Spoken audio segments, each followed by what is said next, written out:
We are back with Ainsley Hart. He is the head of Pipe Bands Australia.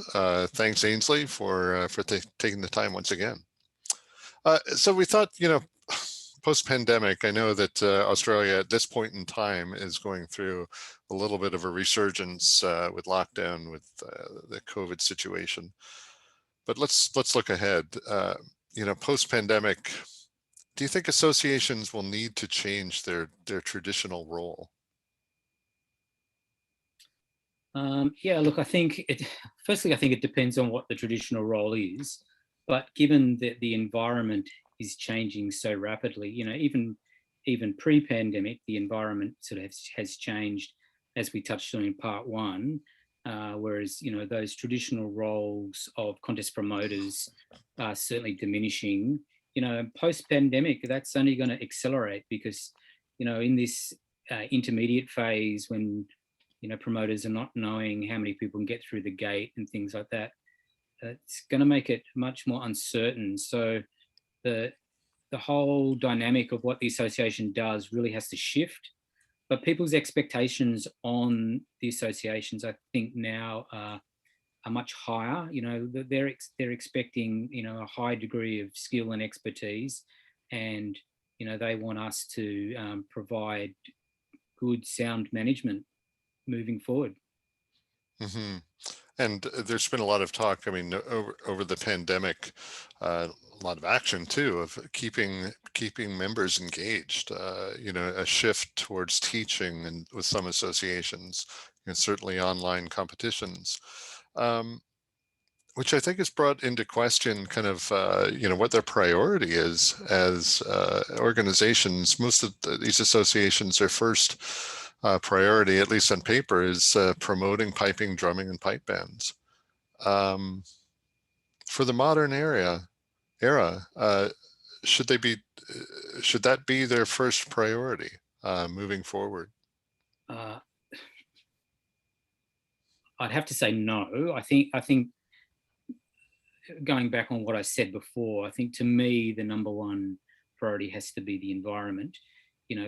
Pipe band associations are peak bodies, so there's definitely a role for us to play in terms of, championing the cause of, piping and drumming in a variety of forums. But if the environment is shrinking, then we need to do something about the environment. So whether or not that's, the external environment where we're talking about competitions and things, or more the internal environment where we're talking about, recruitment and retention of players and, what's happened. The big one that we always hear about, what happens to the hundreds of people that are taught in schools? Why aren't they turning up in my pipe band next year? These are all issues that we've really, associations need to get their head around. Otherwise, the environment will continue to shrink. And, it's not good.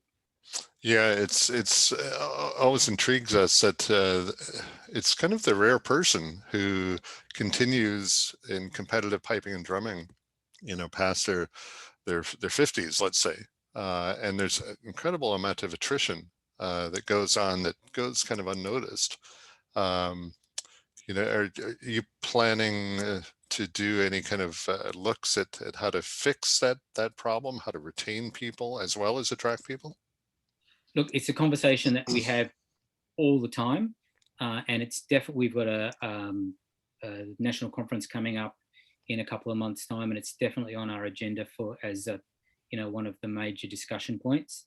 I can honestly say, I don't have the magic pill, but my experience that is around the transition of students out of the piping and drumming schools, where at best working about a retention rate of about 10%. If you compare that with, say, rugby, they've got a retention rate of about 40 to 50%. So there's some really obvious reasons around that.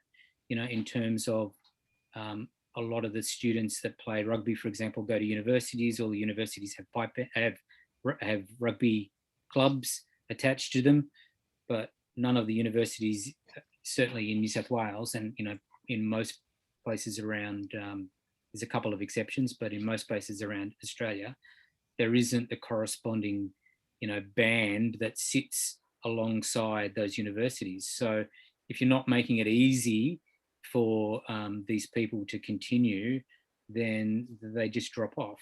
Yeah, and that's obviously only one of the many aspects to that problem.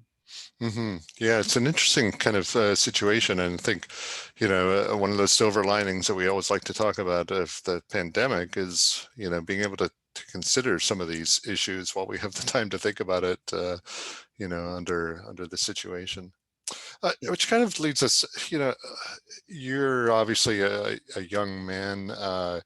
You know, it seems that oftentimes people getting involved, let's call it politically, with the administration side of associations, getting involved.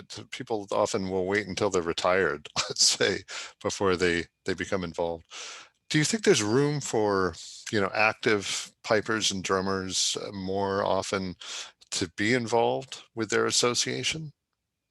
yeah, totally. I do. I believe we've seen a reasonably significant shift in that in Australia, probably in the last 4 or 5 years.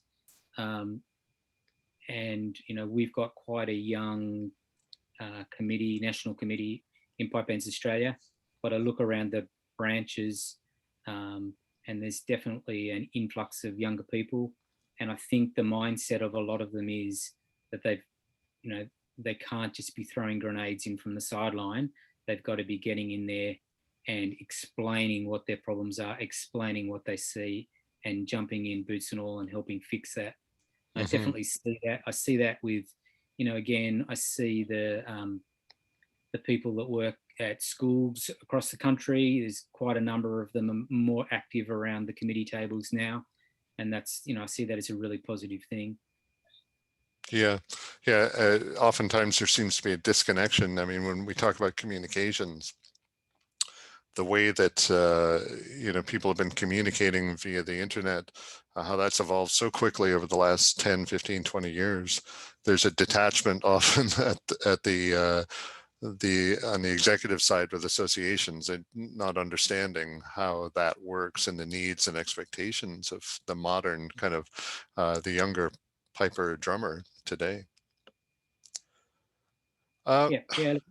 I think we're pretty lucky here. I think most of our people are all over that sort of technology and all over that sort of engagement. So yeah, I think we're in a good space. Good. Yeah. And that kind of leads us to the next. Thought we'd talk a little bit about, the remarkable uh, aspect of Australia, being so far removed from, as we talked about, from the Northern Hemisphere, of course, with Scotland, but being so innovative with piping and drumming products and the music. The Australians like Jeff Ross, Mark Saul, Murray Blair, Lincoln Hilton, doing such incredibly innovative things.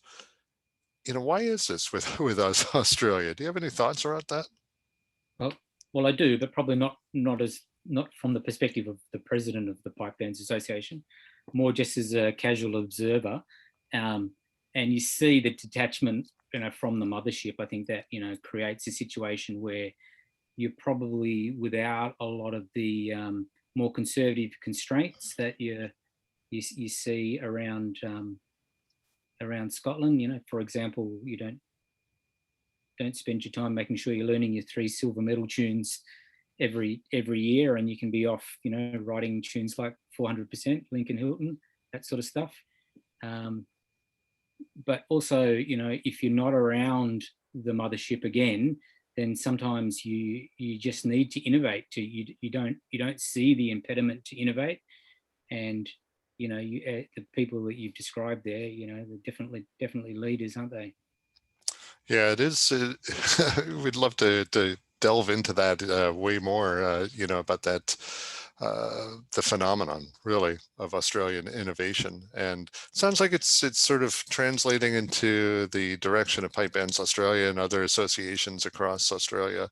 That lends itself to that too, maybe doing things a little bit differently, thinking differently, trying new things, which is exciting. So Tell us Good. what's on the horizon for Pipe Bands Australia. Well, immediately we've got all the exciting things like AGMs and conferences, but the conference itself, the opportunity to sit down with, well, it will probably be to sit in our home offices and connect via Zoom, but we'll have to wait and see. But nevertheless, that's an opportunity to actually get and have some of these discussions that we've been alluding to here today. We really need to get all the issues out on the table, and one of the things that I hope to bring to that sort of discussion is what are the issues that you talk about in the beer tent, and why are we not talking about these issues at an association level? Let's bring them to the association, and if what are your problems, what are your concerns, and how can we address them? And we can't keep saying, well, we fixed that, and we fixed that 5 years ago, and weren't you told? Didn't you get that memo? No, we need to be making sure that we're opening up those conversations, and really looking at the content. Yeah, that sounds like a new era is emerging for Pipe Bands Australia and the Australian scene, and maybe the worldwide scene, where people are becoming a lot more confident about simply communicating and asking questions, and it's okay. Ainsley Hart, really appreciate the time you've taken. I know you're busy. I know it's late in Australia and in Sydney right now, but thanks a lot for it. And really all the best in your role with Pipe Bands Australia. Fantastic. Thank you. Appreciate it, Andrew.